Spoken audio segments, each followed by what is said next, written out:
Bonjour à tous et bienvenue dans cette nouvelle vidéo. Alors aujourd'hui, présentation du modem pour la Famicom. Et oui, puisque la Famicom bénéficiait d'un modem qui permettait donc de pouvoir avoir des informations via le câble électrique, via la ligne électrique, un peu comme le télétexte. Alors je vous avais déjà présenté la fameuse manette qui va avec ce modem, la manette qui permet donc de taper un numéro, etc. Évidemment, je vous avais déjà présenté la Famicom. Alors celle-ci, c'est une Famicom custom que j'ai faite, hein, puisqu'elle était pas mal jaunie.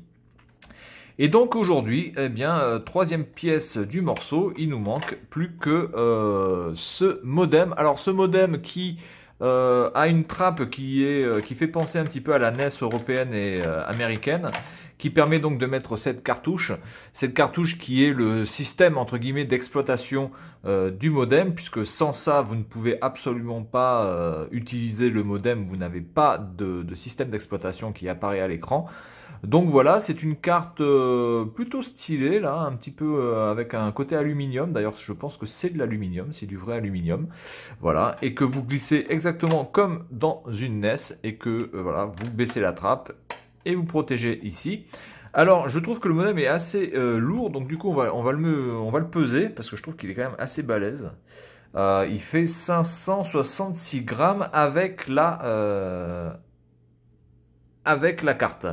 Donc il se présente comment? Bien, donc vous avez la trappe pour mettre la carte. Ici vous avez 1, 2, je pense que ce sont les indicateurs téléphoniques pour dire que vous êtes en ligne ou pour dire que ça se connecte ou pour dire que vous êtes peut-être déconnecté ou qu'il y a un problème. Donc ça doit être certainement des codes couleurs de connexion, d'attente, de transfert de données et d'erreurs. Ici 1 et 2.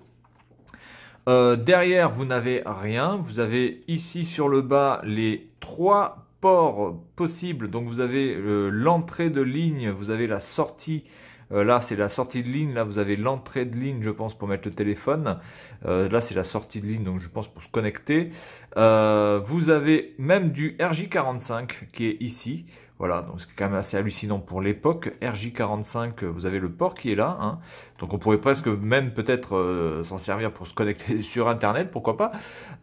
Vous avez ici une trappe qui est protégée avec marqué -15, -12, -9. Je ne sais pas à quoi ça correspond, certainement à un système de ping, d'appel ou je ne sais pas quoi. Ici, vous avez un switch PB1020 qui se switch de haut en bas et qui est mis, enfin moi quand je l'ai reçu il était sur 10, voilà c'est pareil, je ne sais pas à quoi ça sert, peut-être à améliorer les connexions, à faire plusieurs types de connexions, voilà j'en sais rien. Donc du coup je trouve que ce modem est extrêmement complet, vraiment en plus il est assez stylé, hein, comme ça, on peut trouver qu'il a il a vraiment de la gueule. Donc évidemment, vous avez le port cartouche qui va donc se mettre sur votre Famicom, tout simplement. Voilà, comme ça. Hop, si tu veux bien y aller. Voilà. Tac. C'est enclenché. Voilà, donc là vous avez une Famicom de compétition, hein, ici. Donc évidemment quand vous êtes là-dessus, bah, vous pouvez pas jouer à vos jeux, hein. Alors peut-être qu'il y a des jeux qui sont compatibles évidemment, que vous pouvez télécharger ou sur lesquels vous pouviez jouer à l'époque entre guillemets en ligne. Mais évidemment la majorité du temps ce modem servait avant tout à des informations ou à la bourse ou etc.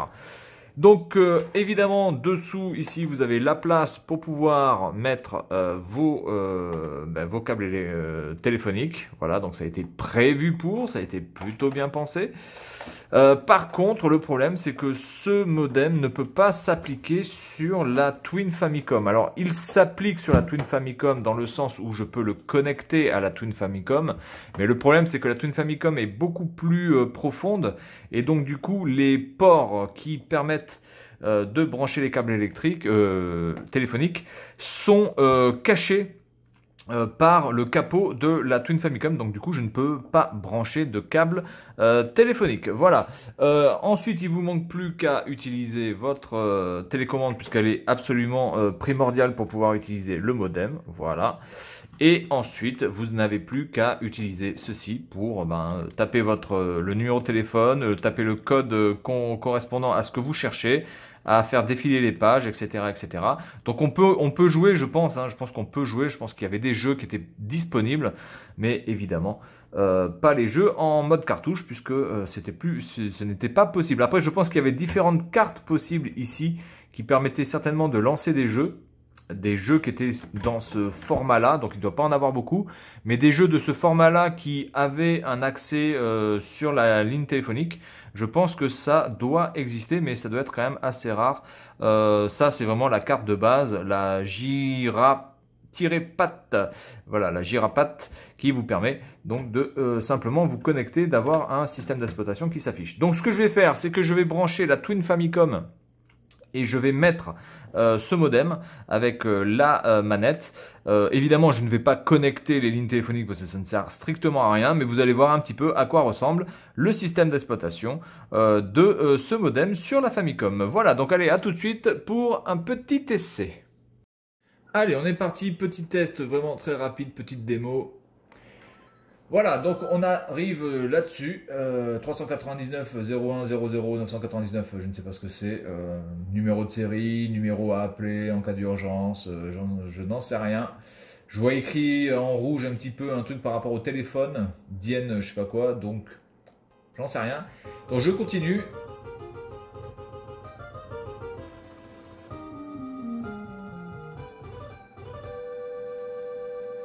Magnifique musique.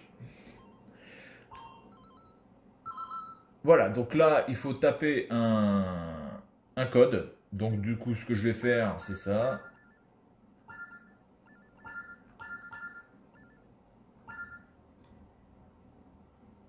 Et ici, je vais taper, on s'en fout. De toute façon, ça ne marche pas.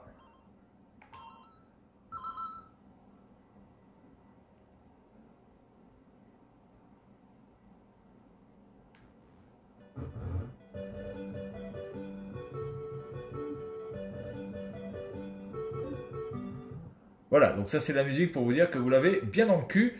Donc du coup, si je mets même ce truc en bas, ça ne change rien, puisqu'il faut que je tape, voilà, ça ne fonctionne pas. Et là, j'ai la diode numéro 2 sur mon modem qui s'est allumée. Voilà, elle s'allume maintenant. La diode numéro 2 s'est allumée et là, elle vient juste de s'éteindre. Bon, voilà, on va s'arrêter là pour... voilà, parce que j'aime bien cette musique. Voilà, c'est bien, j'aime bien. Puis voilà, ça va vous rester dans la tête pendant toute la journée. Voilà, donc petite démonstration de ce modem. Voilà, sur lequel on peut utiliser évidemment cette fameuse manette avec le pad numérique qui vous permet donc de taper un numéro et de pouvoir avoir accès à certaines informations. Voilà, donc c'est tout pour cette vidéo concernant la présentation de ce modem. Là, je suis sur la Twin Famicom parce que c'est beaucoup plus facile pour moi de faire la capture. Et puis, je vous dis à la prochaine. Salut à tous!